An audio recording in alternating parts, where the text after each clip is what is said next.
Hey, I'm Max and you're watching The Roof Lab. This is a video series where we break down the questions homeowners don't even realize they should be asking roofers. Today is episode 1 and we're covering some of the most important questions. And we brought in roofing expert Jason Taylor with over 15 years of experience in the roofing industry.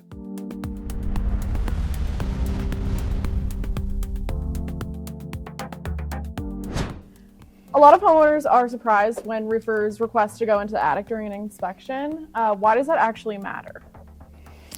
That's a really great question. It's probably one of the things most overlooked by roofing companies and most overlooked to be asked by a homeowner.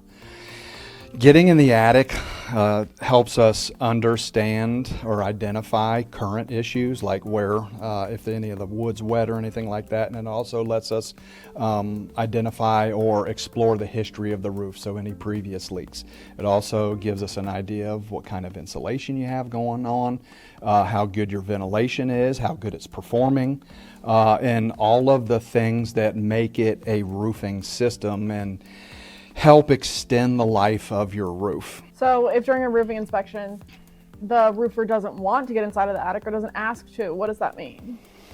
It can mean a lot of things, but you can boil it down to maybe two major things. One, either the roofer is inexperienced and they don't know to get in the attic to kind of check for all those things, or it's simply just a roofer that doesn't care, that are, just want to come and sell you a roof. What would concern you if a roofer refuses to go in the attic? As a homeowner, what would concern me? If a roofer refused to go in the attic? It would concern me that maybe they don't know what to look for. Maybe they're scared of maybe damaging something in there.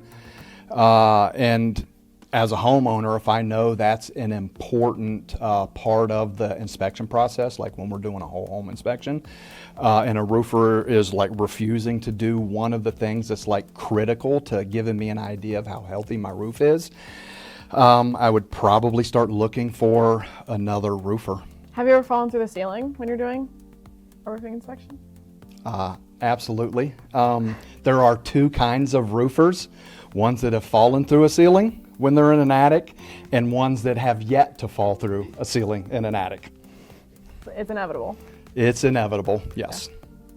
So when roofers say they do a whole home inspection, what should that include?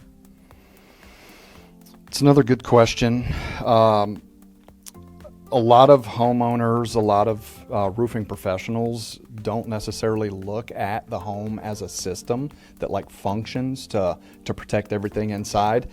So not just the roof, but your gutters and your soffit and your siding and your insulation and your ventilation, those all work as a system to kind of protect the home and everything that's in it. So it's kind of like when you go to get a physical, they don't like just check your knee with the the little reflex thing. They don't just check your blood pressure. They like check everything, right? Because if you're getting an issue or you have an issue here, right, you want to address that, but maybe as a proactive thing, you want to look at everything as a system and maybe identify some other areas of concern or potential areas of concern and head them off before they become larger issues. So what is often skipped when someone doesn't look at it that way? Lots of things. Like a homeowner will have like a specific issue. We'll call it a pain point, right? You walk in and you see a spot on your ceiling. Or you are coming home from work, right? And you get out of your car and as soon as you walk under the porch, you have that gutter that's like dripping in your face. Very annoying, right? So you get on the phone, you get on your phone, you look up roofer, gutter professional, right? And then you call them and you ask them to come out and fix that. Well, a lot of companies will just come out and address that specific thing, right? Rather, if you're not looking at it as an overall system that works together to protect your home. So if you're not looking at it like that, you're not necessarily going to be focused on anything other than what the homeowner is currently aware of. How does ventilation and insulation tie into roofing issues and everything like that? Good question, and that's particularly important to the system part of this, right? You ever had like a cold glass of iced tea during the summertime, right? It's 83 degrees out and you got a fresh glass iced tea and you have the condensation around it, it's because there's a difference in how cold it is on the inside of that glass and on the outside of it, right? So the warm, moist air condenses on the outside of it. Your insulation in your attic keeps, or at least lessens, the amount of that hot, moist air from running showers and doing dishes and flushing toilets and all this stuff and having your heat on. All of that heat and moisture can migrate to your attic. The insulation helps keep the heat from migrating up there. The ventilation allows it to escape if it gets in there. So imagine during the winter time when it's like really cold outside, on the outside of your roof and on the inside of your attic, it's hot and moist because you have little ventilation and little insulation. Just like that glass of iced tea, what do you think that warm, moist air is doing to the underside of your wood? It's going to condense, right? And then rot and cause issues. So very important to have that all as a system working together. Most homeowners don't climb on their roof. How does someone know when there is a problem? Two ways. The reactive homeowner will wait till there's like an emergent issue.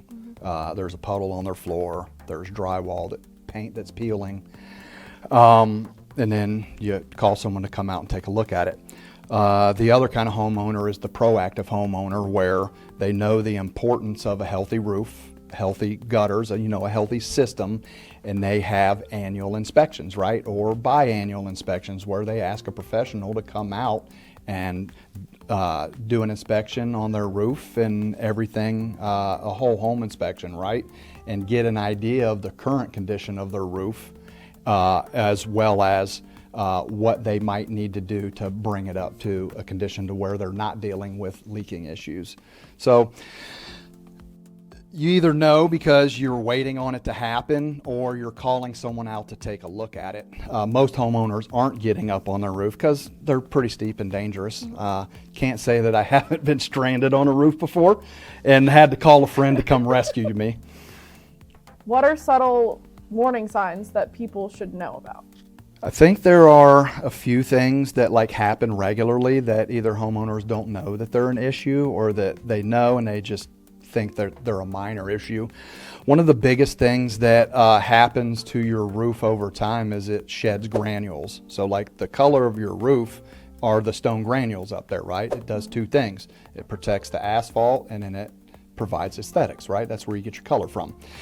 As a roof ages, as weather beats it up, those granules come off of your roof. Well, where do they end up? They end up in your gutters, right? And then when it rains, that washes it out your downspouts. So if you take a walk around your house, you'll see at the base of all of your downspouts that there's this little puddle of granules, right? If you start to see that become a little more excessive than it has been in the past, it might be an indication that your roof is getting up there in age, right? That, and then you ever drove down the neighborhood and you see these roofs that have the black streaks in them, or maybe have some rust on them. The black streaks are algae growth, which can limit or lessen the life of your roof, and then the rust marks in it are rusty flashing, and the flashing is a really crucial part to how a roofing system functions and keep water out. So if you got rusty flashing or algae on your roof, those are other things that you might not be aware that are issues that can contribute to much larger issues. So how should a good roofer show the homeowner what they found? Transparency is a hallmark of a really good roofing company. And I know as a homeowner, one of my fears would be a roofer getting on my roof and either doing damage intentionally or accidentally, right? Or saying that they found something that really doesn't exist up there. So rather than relying on the word of the person, a really good roofing company is going to invest in a photo capturing system, to where as they're inspecting your attic and your roof and your gutters, they're documenting all of that stuff, all of the stuff that's in good condition, all of the stuff that's in questionable condition, and then the stuff that's in not so great condition. And when they come down to do that inspection review with you, the homeowner, they can show you everything that they found, good or bad, and you can see what they saw up there without ever having to climb a ladder and risk your life getting on the roof. Leave that to the roofer. So ice dams confuse a lot of people. Why do they cause leaks, and why is it not just a gutter problem? Good question, and we've gotten quite a few of those calls recently, particularly when you have really bad storms where you have not just the storm, but a lot of freezing weather after that where you don't necessarily get the melt. Ice dams in and of themselves don't cause the roof to actually leak.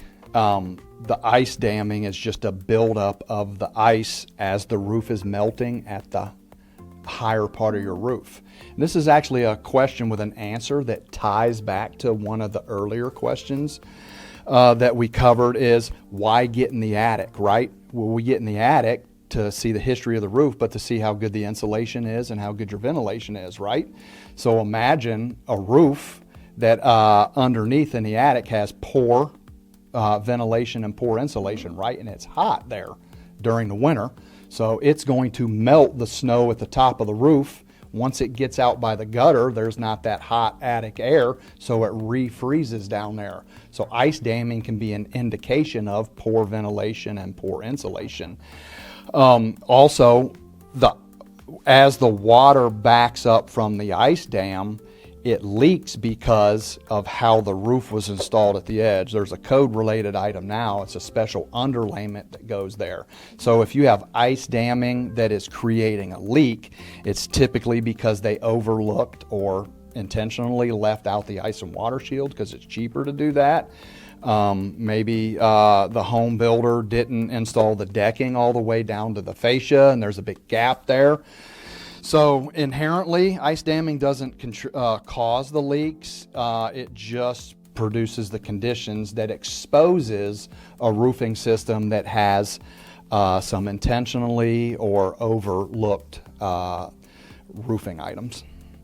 What are temporary fixes versus real solutions? Kind of depends on what the actual issue is. If it's a roofing related issue, then there's not really a temporary fix. You're going to have to wait for the ice to melt or get up there with like an axe pick or a hatchet or something and chip the ice off. Still leaves the underlying issue of what in the roofing system was failing, right? So then you'd have to address that at that time. The temporary fix that kind of mitigates the whole leaking part or the leaking consequence of an ice dam is there's a wire or a cable that you can install in your gutters and along the edge of your roof. And if you ever like see someone's house that has like this cable that's like snaking back and forth, it's actually plugged into like an electrical source somewhere, and it provides heat along your gutter and your roof edge and melts the ice and prevents the ice damming from ever happening. That's not really a solve for any of the roofing issues. Those would go unaddressed if you just installed the heat cable. Is cold weather roofing actually safe when done correctly?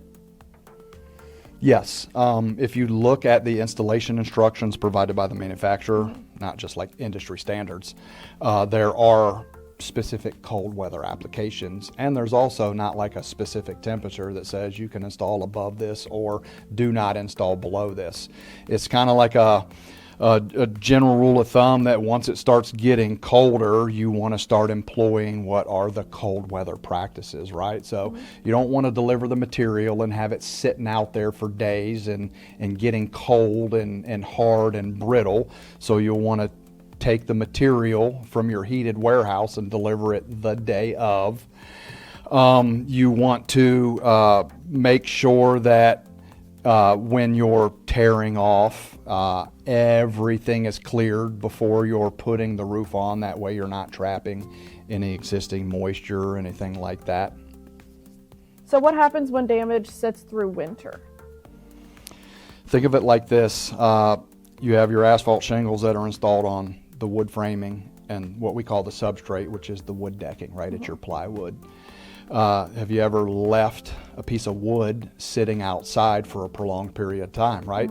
The longer it sits out in the rain and the snow and the ice, the poorer condition that wood becomes, right? Then it starts to actually rot. By having an issue that is contributing to a leak on the inside, where it's water contacting your decking or contacting your framing or getting in on your insulation and compacting that down, you start to lose your insulative value. The longer you let it do that, the more damage it's going to cause over that time. So as long as you're practicing, sound, cold weather applications of the roofing, it's absolutely safe to install your roof in the wintertime. That way you're not kicking the can down the road and allowing more damage to develop. Not just the damage, but there's also a cost associated with having to repair that damage that if you did it now, you wouldn't have to bear that cost. So that wraps up episode 1 of our Questions Homeowners Don't Know They Should Be Asking Roofers series here on the Roof Lab. Make sure to go and watch the rest of the videos here in this series for more educational insider content about the roofing industry. And as always, post your questions down in the comments below and be sure to like this video and subscribe. And if you found this helpful, share it with someone facing a roofing decision, because the right questions change everything. And thanks for watching. We've got new videos coming out every week, so stay tuned.